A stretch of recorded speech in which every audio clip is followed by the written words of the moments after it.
Good morning, class. Good morning, teacher. Let us pray. In the name of the Father, the Son, and the Holy Spirit. Amen. Who is absent today? No one, teacher.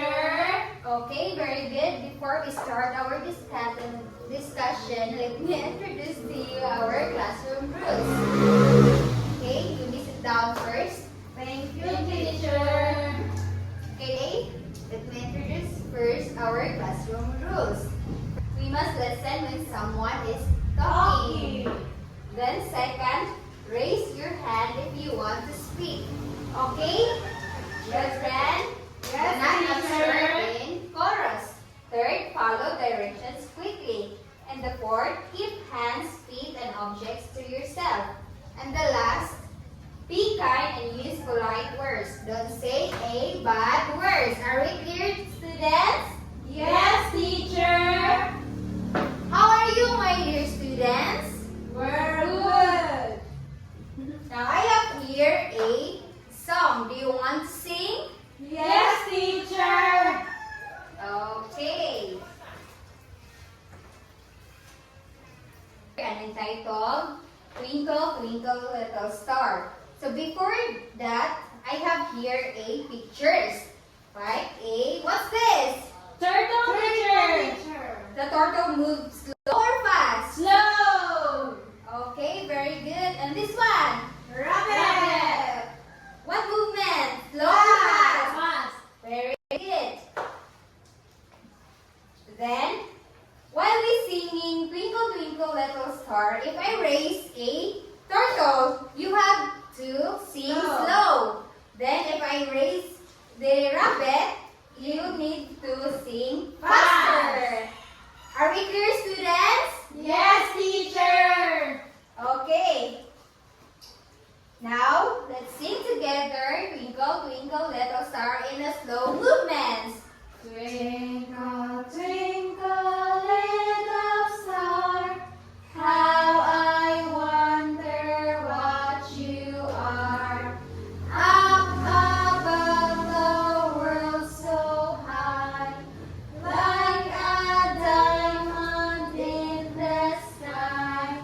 twinkle, Twinkle, little star, how I wonder what you are. keep louder. Twinkle, twinkle, little star, how I wonder what you are. Up above the world so high, like a diamond in the sky. Twinkle, twinkle, little star, how I wonder what you are. Wow, very good. You have an angelic voice like teacher. Are you excited for our next activity? Yes, teacher! Teacher Rachel prepared an activity called Move to the Beat. First, I have here a song. Right? Play a song, tempo song. Ask students to move slowly around the room imitating the turtle's pace. Then second, play a fast tempo song. Ask students to move quickly around the room imitating the rabbit's speed. So this one thing, group 1 and group 2. So the group 1 imitating a rabbit. Then group 2 imitating a turtle. So, please stand up, students. Okay, you need to listen carefully the music because I alternate all this slow and fast tempo song. Okay, are we clear, students? Yes, teacher! Okay, very good. First, turtle. Imitating a turtle. Please do.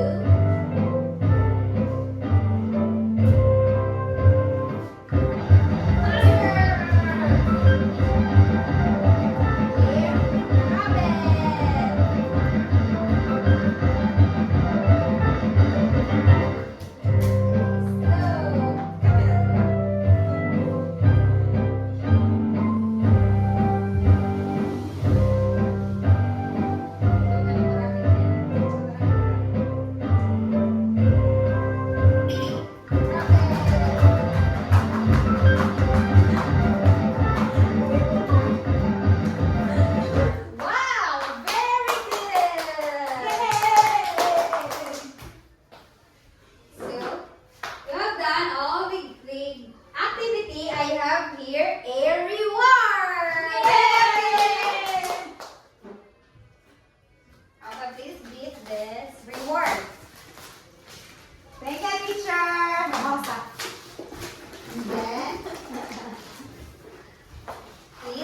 down.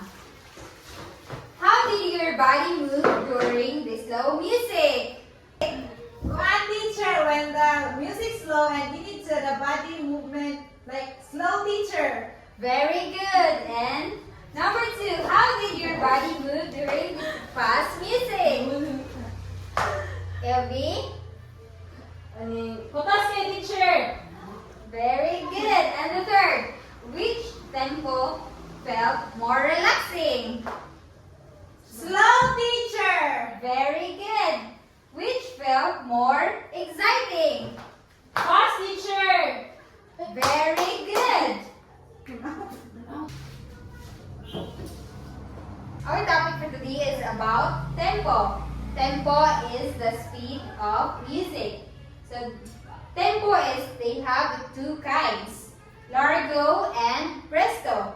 So largo means the music is slow and steady like a turtle. Again, what largo means? Slow and steady music. So next one is presto. Means the music is fast and lively like a rabbit. So musicians use these tempos to know how fast or slow to play a music.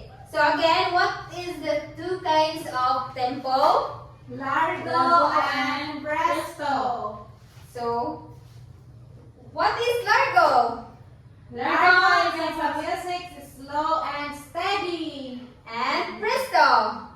Means the music is fast and lively. Okay, very good. So let's move on to our next activity called tempo drawing.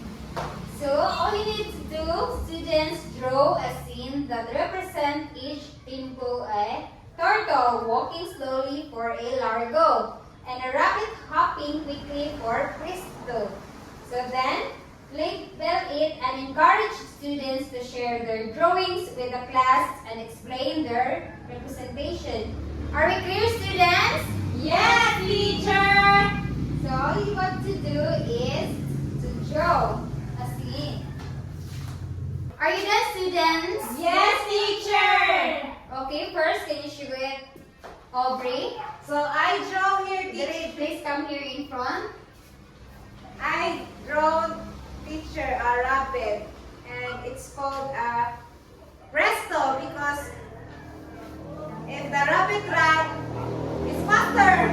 Okay, very good. Next one is Elvin.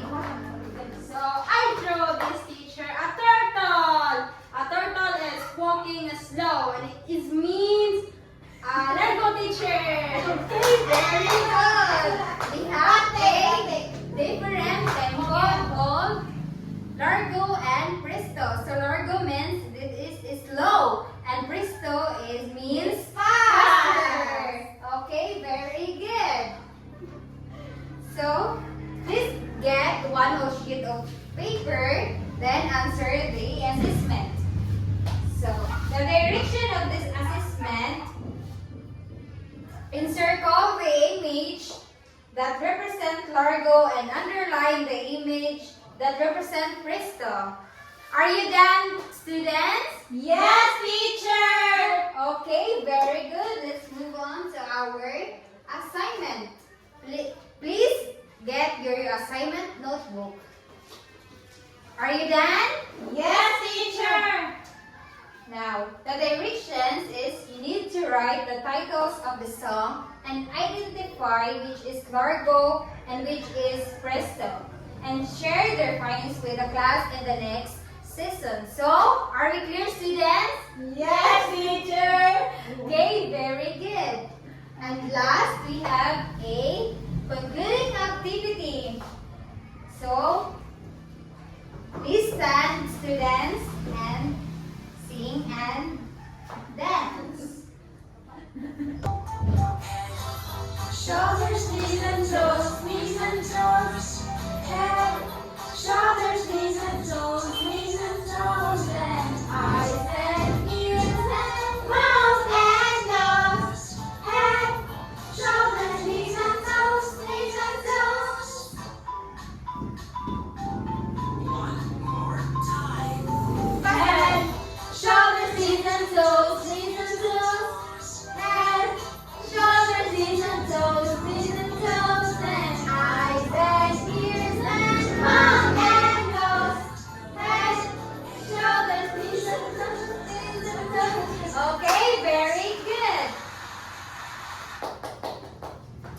So let us pray for our closing prayers. In the name of the Father, the Son, the Holy Spirit. Amen. Okay, goodbye students. Goodbye and thank you, teacher.